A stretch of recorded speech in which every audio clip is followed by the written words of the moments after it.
तो कहानी की शुरुआत में सैली नाम की लड़की को दिखाते हैं जो कि पुराने मकान के अंदर जाती है और वहाँ की हर जगह की कुछ फोटोज क्लिक करती है। वैसे सैली एक प्रोफेशनल फोटोग्राफर है दोस्तों। फिर वो ऊपर जाती है जहाँ दीवार पर वॉलपेपर लगा हुआ है जो कि एक जगह फटा हुआ भी है। अब उस फटे हुए हिस्से पे लेटर बी लिखा होता है। उसे पूरा देखने के लिए सैली उस वॉलपेपर को फाड़ने लगती है तो लिखा हुआ होता है beware of the weeping angels, यानी रोती हुई एंजल से सावधान रहो। अब सैली इस बारे में और जानकारी पाने के लिए लगातार वॉलपेपर को निकालती जाती है। वहाँ पे लिखा होता है कि सावधान रहो, जल्दी से नीचे झुक जाओ। पर सैली नहीं झुकती और वॉलपेपर को और भी ज्यादा निकालती है तो उसमें लिखा होता है तुमसे कितनी बार कहूँ जल्दी नीचे झुको, और नीचे सैली का नाम लिखा होता है। ये देखकर वो डर के मारे तुरंत नीचे झुक जाती है और तभी पीछे से एक पत्थर आकर गिरता है दोस्तों। अगर सैली झुकती नहीं ना, बस उसका सर फट जाता, बाल बाल बच जाती है वो। मतलब एक चीज तो क्लियर हो गई है, दीवार पर लिखे मैसेज की वजह से सैली की जान बची हुई है। तो सैली देखती है कि पत्थर पीछे की खिड़की से आया। उसके ठीक बाहर एक एंजल की मूर्ति है जिसके हाथों ने अपनी आंखें बंद करके रखी हुई है। सैली के समझ में आता नहीं कि ये पत्थर किसने फेंका होगा, कहीं इस मूर्ति ने तो नहीं फेंका। इस तरह के उसके क्वेश्चंस आते हैं दिमाग में, पर ऐसा कैसे हो सकता है, मूर्ति कैसे पत्थर फेंक सकती है। इसी कंफ्यूजन के बीच उसको एक और बात खाई जाती है कि इस दीवार पर उसका नाम किसने लिखा होगा। तो वो वॉलपेपर को और भी फाड़ निकालती है तो लिखा होता है ये सब कुछ डॉक्टर हु नाम के किसी ने लिखा था और वो भी 1969 में। हाँ दोस्तों, ये पूरा शॉकिंग होता है। कंफ्यूजन में सैली घर आ जाती है तो वहाँ टीवी पे एक आदमी कह रहा होता है ब्लिंक मत करना, अगर करोगे तो तुम्हारी जान चली जाएगी। अब सैली अपनी फ्रेंड कैथी को कॉल करके उस पुराने मकान के बारे में सब कुछ बताती है और कहती है कि यार हमें तुरंत वहाँ जाना होगा। पर कैथी कहती है कि इतनी रात गए, मैं कहीं नहीं आऊंगी, सोने दो, कहकर वो तो कॉल कट कर देती है। इसी बीच सैली का बॉयफ्रेंड लैरी बाहर आ जाता है और पूछता है कि तुम इतनी टेंशन में क्यों हो। दरअसल दोस्तों लैरी सैली की फ्रेंड कैथी का भाई है, समझ गए ना आप। सैली कहती है कुछ नहीं, तुम अपने घर जाओ, कल मिलेंगे। अब अगले दिन की बात है, सैली और कैथी उसी पुराने मकान में जाती है और तब गार्डन में वही मूर्ति होती है दोस्तों जिसे कल सैली ने देखा था। लेकिन सैली कहती है कल ये मूर्ति कुछ दूरी पे थी, पता नहीं आज मुझे ऐसा क्यों लग रहा है कि ये मकान के बहुत ही पास आ चुकी है। तो कैथी हंसती है कि हाँ वो चल कर आई होगी ना, कैसी बातें कर रही हो, पागल क्यों बन रही हो। अब चलो मुझे जरा वो दीवार दिखाओ जहाँ तुमने तुम्हारा नाम देखा था। तो दोनों अंदर जाकर उस दीवार को देखते हैं जहाँ सैली का नाम लिखा है और लिखा है कि नीचे झुक जाओ। अचानक डोरबेल बजता है तो सैली कहती है एक काम करो कहती, तुम ऊपर ही रहो, मैं नीचे जाकर देखती हूँ जरा। अब वहाँ पे एक आदमी आया होता है जो अपना नाम मेलकॉम बताता है। उसके पास दोस्तों एक पुराना लेटर है और वो कहता है कि मुझे मेरी दादी ने इस लेटर को ठीक आज के दिन इसी टाइम पर इस घर में सैली नाम की लड़की को देने के लिए कहा था, बस वही देने के लिए आया हुआ हूँ। वैसे मेरी दादी 20 साल पहले चल बसी थी और आपके लिए ये लेटर छोड़ गई थी। तो इसी बीच ऊपर कैथी की बातें सुनने की बहुत कोशिश करती है तो उसी वक्त गार्डन में रखी वो मूर्ति धीरे धीरे उसके पास आने लग जाती है और तो और उसने आंखों से अपना हाथ निकाल लिया है और वो कैथी को ही देख रही होती है। अब कैथी तो इनकी बातें सुनने में लगी हुई है तो वो मूर्ति और ज्यादा पास आ जाती है और लगभग कैथी को पकड़ने वाली होती है कि तभी नीचे से सैली को ऊपर का दरवाजा बंद होने की आवाज आती है। तो सैली पूछती है कि कैथी तुम ठीक तो हो ना। और तब मेलकॉम कहता है कि आपने क्या नाम बताया। कैथी वो तो मेरी दादी का नाम था और आप प्लीज ये लेटर ले लीजिए, कहकर वो सैली को लेटर देता है। तो सैली लेटर लेकर ऊपर आती है तो कैथी का कहीं पता नहीं चलता। हाँ दोस्तों, गायब। दूसरी ओर कैथी को दिखाते हैं जो कि खुद को किसी दूसरी जगह में पाती है। वहाँ खड़े आदमी से वो इस जगह का नाम पूछती है तो वो उस जगह का नाम हल बताता है जो कि लंदन से लगभग 200 से भी ज्यादा मील की दूरी पर है। कैथी एकदम से परेशान क्योंकि एक सेकंड पहले वो लंदन में थी और अब 200 मील पार यहाँ कैसे आ गई। तो उस आदमी के हाथ में एक न्यूज़पेपर है दोस्तों जिसमें आज की तारीख लिखी हुई है। उसमें साल है 1920। मतलब उस एंजल की मूर्ति ने कैथी पे हमला किया लेकिन उसे मार डालने के बजाय टाइम ट्रेवल करवाकर 1920 में हल नाम की जगह पे भेज दिया। दूसरी ओर सैली मेलकॉम का दिया हुआ लेटर खोलती है तो उसमें कैथी और उसके पति की फोटो होती है जिसको देखकर पता चलता है कि कैथी ने 1920 में एक आदमी से शादी की थी और ये उसकी शादी की फोटो है। कैथी का एक लेटर भी उसमें होता है और सैली तो यकीन ही नहीं कर पाती कि ये सब कुछ सच है। ऊपर से कैथी के पोते मेलकॉम ने सैली को ये लेटर ला कर दे दिया, वो भी आज। तो वो कंफ्यूज होती है कि ये सब ऐसे कैसे हो गया। फिलहाल तो वो ऊपर जाकर देखती है तो वहाँ 3 मूर्तियाँ होती है और तीनों ने हाथों से अपनी आंखें बंद करके रखी हुई है। एक मूर्ति के हाथ में एक चाबी होती है जिसे सैली निकाल लेती है और तुरंत उस पुराने मकान से निकल जाती है। पर वो नहीं जानती कि खिड़की से वो मूर्तियाँ उसको देख रही थी। अब सैली एक रेस्टोरेंट में जाकर कैथी का वो लेटर पढ़ती है तो बताऊं कैथी ने क्या लिखा था। हेलो सैली, जब तुम ये लेटर पढ़ रही होगी ना, उससे कई साल पहले ही मैं मर चुकी होंगी। मैंने अपने पोते के हाथों ये लेटर तुम तक पहुंचाया। मैं पहले भी इसको तुम्हें दे सकती थी लेकिन अगर ऐसा करती तो वक्त के बहाव का संतुलन बिगड़ जाता। देखो तुम मेरी चिंता मत करना, क्योंकि मैंने एक अच्छी आदमी से शादी कर ली और खुशियों से भरा सुखी जीवन जिया है मैंने। मेरी कब्र कहाँ पर है वो भी मैंने इस लेटर में लिखा हुआ है। और हाँ, मेरा भाई डीवीडी की दुकान चलाता है, तुम उससे प्लीज कह देना कि मैं उससे बहुत प्यार करती हूँ। तो सैली तुरंत कैथी की कब्र पर जाती है, तो वहाँ कैथी का बर्थ ईयर 902 लिखा होता है। तो सैली हंसकर कहती है कि तुमको बड़ा गुरूर था ना कि तुम मुझसे 1 साल छोटी हो, मुझसे यंग हो। अब देखो मैं तुमसे लगभग 100 साल छोटी हूँ, तुमसे बहुत बहुत यंग हो। पर जैसा कैथी ने लिखा था, सैली लैरी से मिलने के लिए उसके डीवीडी शॉप में जाती है और बता देती है उसको कि तुम्हारी बहन दूसरे शहर चली गई है, उसे लौटने में शायद महीने या साल या कई साल लग सकते हैं। अब दोस्तों यहाँ पे अगर सैली सच बताएगी ना ये टाइम वाला खेल, तो वो समझ नहीं पाएगा, वो विश्वास नहीं कर पाएगा, इसलिए सैली को झूठ बोलना पड़ जाता है। वो कहती है कि कैथी ने ये भी कहा था कि वो अपने भाई से बहुत प्यार करती है। तो लैरी कहता है नहीं नहीं, वो ऐसा कभी नहीं कहेगी, वो तो मुझे अपना जानी दुश्मन मानती है। सैली कहती है वो सब मैं नहीं जानती, उसने तो तुम्हें बताने के लिए कहा था मुझे, सो मैंने बता दिया। और तभी वहाँ पर भी टीवी पर वही एक आदमी की वीडियो चल रही होती है। तो सैली पूछती है एक बात बताओ, तुम हमेशा इसी आदमी की वीडियो क्यों देखते रहते हो, वैसे ये है कौन? तो लैरी कहता है ये ईस्टर एग है। ईस्टर एग मतलब एक सच्ची बात को डायरेक्टली ना कहकर पहेली की तरह कहना, किसी दूसरी बात के बीच में उसे छुपा कर बताना, उसी को ईस्टर एग कहते हैं। रिसेंटली रिलीज हुई लगभग 17 डीवीडीज में कहीं ना कहीं इस आदमी का एक वीडियो क्लिप जरूर है। मैंने डीवीडी डिस्ट्रीब्यूटर को कॉल करके पूछा भी, लेकिन उन्हें भी कोई आइडिया नहीं कि कुछ डीवीडीज में इसकी कुछ क्लिप्स कैसे आ गई। मतलब ये आदमी दुनिया को कुछ बताना चाह रहा है, लेकिन पहेलियों में कह रहा है। उसी पहेली को सुलझाने की मैं बहुत कोशिश कर रहा हूँ। तो सैली कहती है ऐसा कैसे हो सकता है कि अचानक डीवीडीज में इसकी वीडियो आ जाए। लैरी फिर उस वीडियो को प्ले करता है, तो वो आदमी कहता है ये बहुत ही कंफ्यूजिंग चीज है। और दोस्तों इस तरह का कम से कम एक वाक्य लगभग 17 डीवीडीज में आ चुका है। उन सारी वीडियोस को देखकर पता चलेगा कि ये असल में कहना क्या चाहता है। ये बात सैली को बड़ी इंटरेस्टिंग लगती है और वो कहती है कि ठीक है उन 17 डीवीडीज की लिस्ट मुझे दे दो। तो लैरी लिस्ट लेने के लिए जाता है, तो इसी बीच सैली उस वीडियो को प्ले करती है। तो वो आदमी कहता है कि टाइम एक बहुत ही कंफ्यूजिंग कॉन्सेप्ट है, लोग इस पर उतना ध्यान नहीं देते, लेकिन टाइम अपने आप में बहुत ही अलग कॉन्सेप्ट है। सैली कहती है क्या बकवास कर रहा है ये आदमी। इसके जवाब में वो आदमी कहता है कि तभी तो मैं कहता हूँ कि ये बहुत ही कॉम्प्लिकेटेड चीज है, पर तुम मेरी बात सुन ही नहीं रही। और सैली कहती है कि तुम मेरी बात का जवाब कैसे दे पा रहे हो, डायरेक्ट हो भी। तो दोस्तों वो कहता है कि मुझे तुम्हारी बात सुनाई दे रही है, इसलिए तो मैं जवाब दे रहा हूँ, इसमें कौन सी बड़ी बात है। तो सैली घबराकर पहले वीडियो को पॉज कर देती है। इतने में लैरी लिस्ट लेके आ जाता है। सैली लेकिन उसको नहीं बताती कि वीडियो वाला आदमी डायरेक्ट मुझे जवाब दे रहा था। अब सैली लिस्ट निकाल कर चेक कर ही रही होती है कि डीवीडी शॉप में लैरी के साथ काम करने वाला एक आदमी टीवी पे कोई शो देख रहा होता है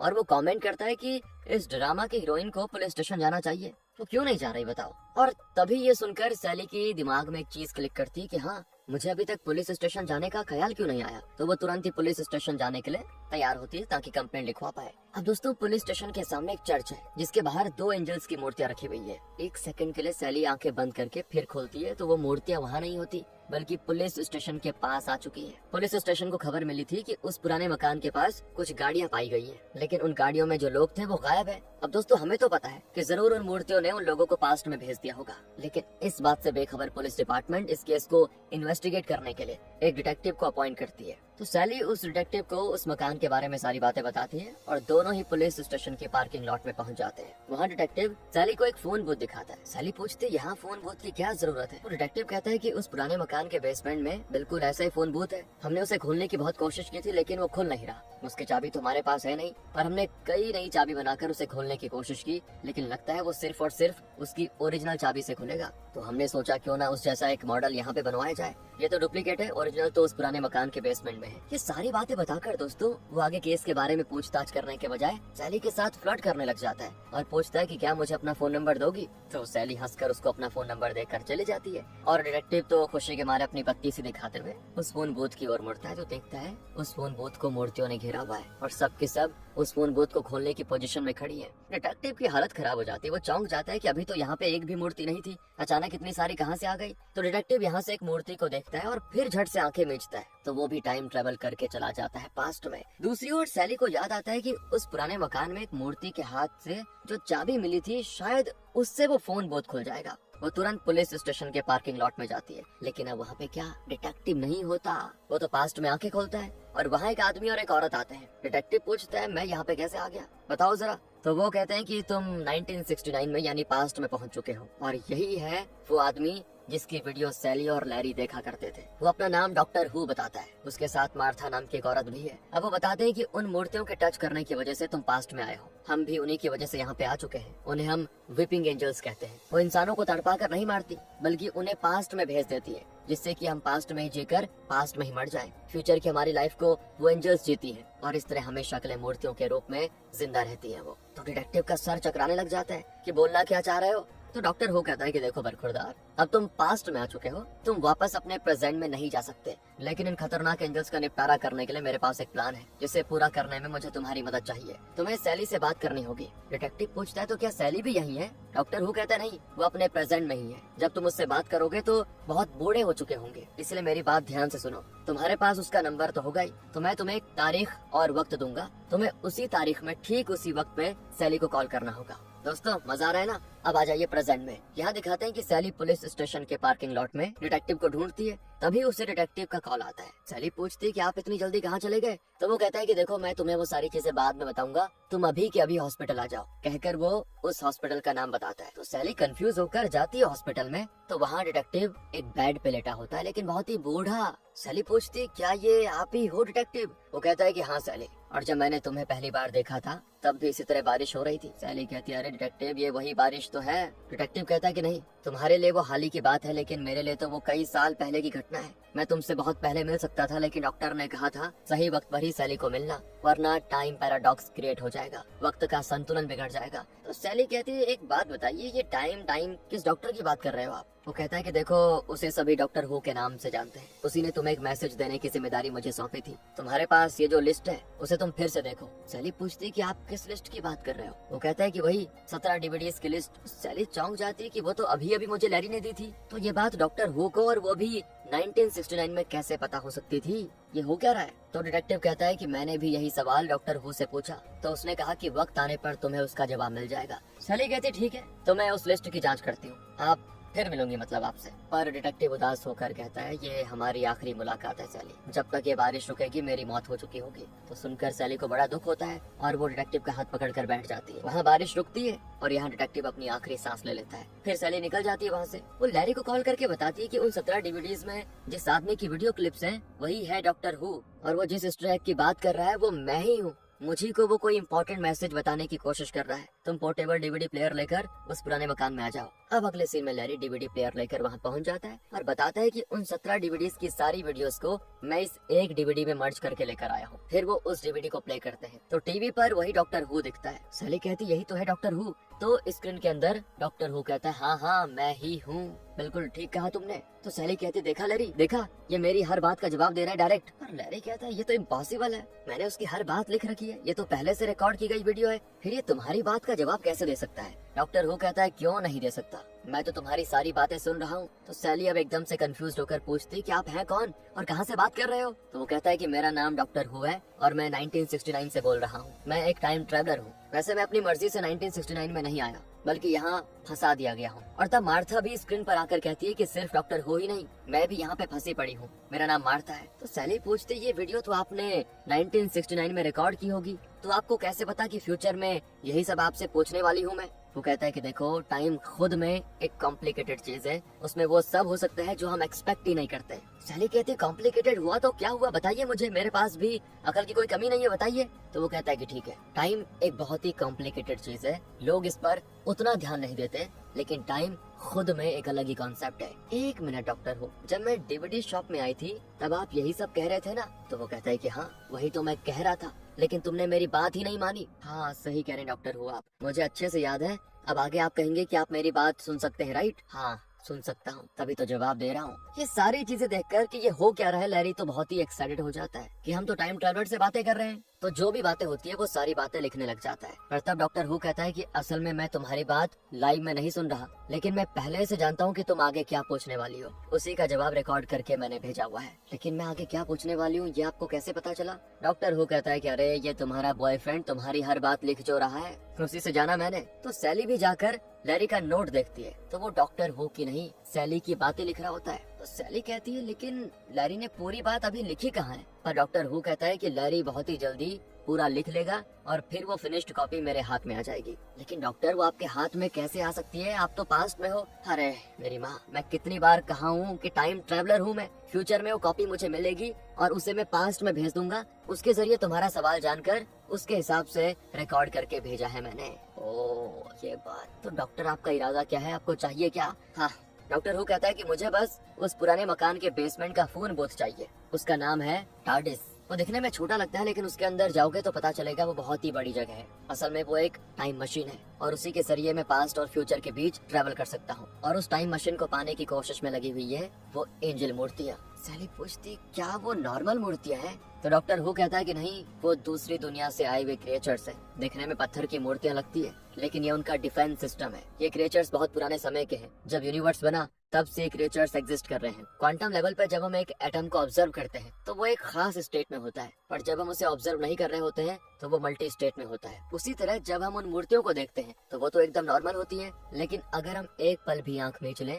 तो वो हमारे करीब आ जाएंगी और इस तरह करते करते वो इतने पास आ जाएंगी कि एक पॉइंट पर वो हमें टच करेंगी और तब हम पास्ट में पहुंच जाएंगे। ओह ये बात है। तो मिस्टर डॉक्टर, आप प्लीज बात को गोल गोल घुमाना बंद करो और बताओ आखिर मुझे करना क्या है, मेन चीज बताओ। वो कहता है कि तुम्हारे प्रेजेंट में वो जो फोन बूथ है ना, मतलब मेरा टाइम मशीन, उसे मेरे पास भेज दो, मैं सब कुछ ठीक कर दूंगा। तो सैली पूछती, ये सब मैं करूंगी कैसे? डॉक्टर हु कहता है कि फिलहाल तुम्हारे अगले सवाल की कॉपी मुझे नहीं मिली है, तो मुझे लगता है वो मूर्तियाँ तुम्हारे करीब पहुंच चुकी हैं और तुम्हें बस एक काम करना है, उन मूर्तियों को देखते रहना है, कभी ब्लिंक मत करना, मतलब गलती से भी आंखें मत मीचना। जब तक तुम उन मूर्तियों को देखते रहोगे तुम्हें कुछ नहीं होगा, इसीलिए उन्हें देखते रहो, किसी भी हाल में ब्लिंक मत करना, अगर करोगे तो मर जाओगे, पहले बता दिया। तो यही था वो मैसेज जिसे अलग अलग टुकड़ों में एक पहेली की तरह यानी ईस्टर एग की तरह उन 17 डीवीडीज की वीडियो में डॉक्टर हु ने रिकॉर्ड करके भेजा था। अब लैरी और सैली एक दूसरे को देखने लग जाते हैं कि वाह यार क्या चीज हुई हमारे साथ। अभी वो उन मूर्तियों को नहीं देखते, इस वजह से वो मूर्तियाँ इनके बहुत ही पास आ चुकी होती हैं और वो अचानक उस मूर्ति को देखते हैं तो उस मूर्ति का चेहरा एकदम डरावना हो जाता है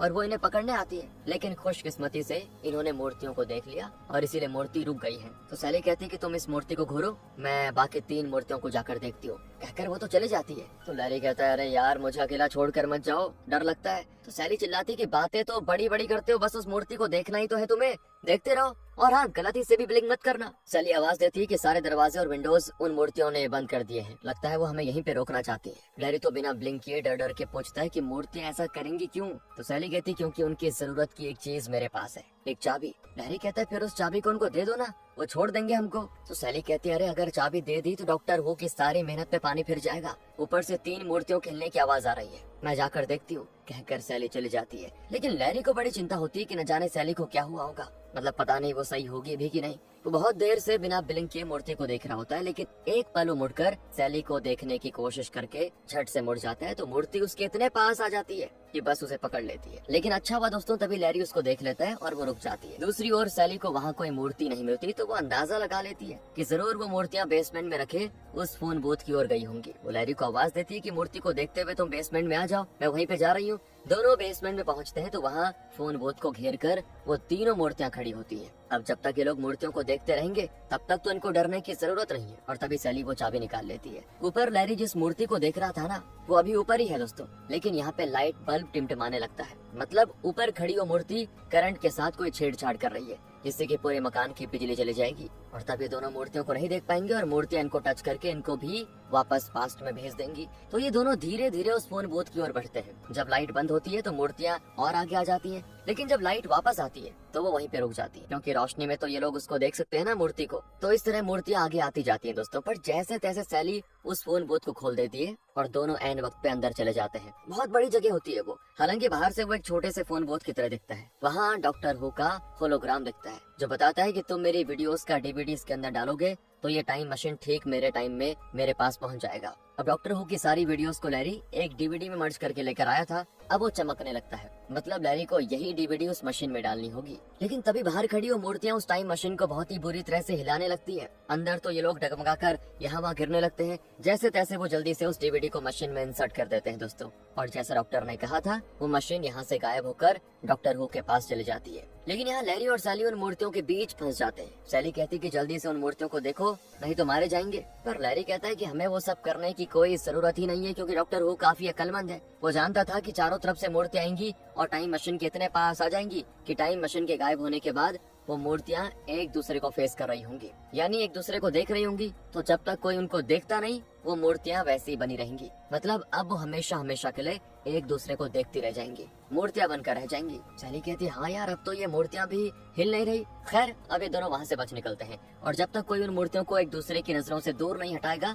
तब तक उनसे किसी को कोई खतरा भी नहीं होगा। वो हमेशा हमेशा के लिए पत्थर की मूर्तियाँ बनकर रह जाएंगी। इसके 1 साल के बाद दिखाते हैं कि सैली लैरी के साथ मिलकर उसका डीवीडी शॉप चला रही है। तब लैरी देखता है कि सैली ने एक पैकेज तैयार करके रखा है, उनमें उन मूर्तियों की फोटोज हैं और उनके बारे में सैली ने कुछ लिखा हुआ है। वो सब उस पैकेज में होता है। लैरी कहता है कि सैली इन सब बातों को हुए 1 साल हो चुका है और तुम हो कि अभी भी इन चीजों को भूली नहीं। तो सैली कहती है मैं कैसे भूल सकती हूँ, डॉक्टर हू ने उस पुराने मकान की दीवार पर मेरा नाम लिखा था और लिखा था कि झुक जाओ। अगर वो ऐसा नहीं करता तो उस दिन वो पत्थर मेरे सर पे लगता और आज मैं जिंदा नहीं होती। मुझे जानना है कि डॉक्टर हू को ये सब पता कैसे चला और उसने उस दीवार पर ये सब लिखा कैसे। तो लैरी कहता है कि कुछ चीजें जब तक सीक्रेट है ना तब तक हम चैन से रह सकते हैं। उन बातों को जानने से शायद हमारे सुख चैन गायब हो जाएंगे। तुम बहुत थकी हुई हो, तुम यहीं रुको, मैं तुम्हारे लिए दूध खरीद के लेके आता हूँ। कहकर लैरी चला जाता है और तब बाहर डॉक्टर हू और मार्था को देखकर सैली चौंक जाती है और उन्हें पुकारती है। डॉक्टर हू पूछता है कि आप कौन है। सैली पूछती है क्या आप मुझे भूल गए डॉक्टर। तो डॉक्टर हू कहता है कि मैं तुम्हें जानता ही नहीं,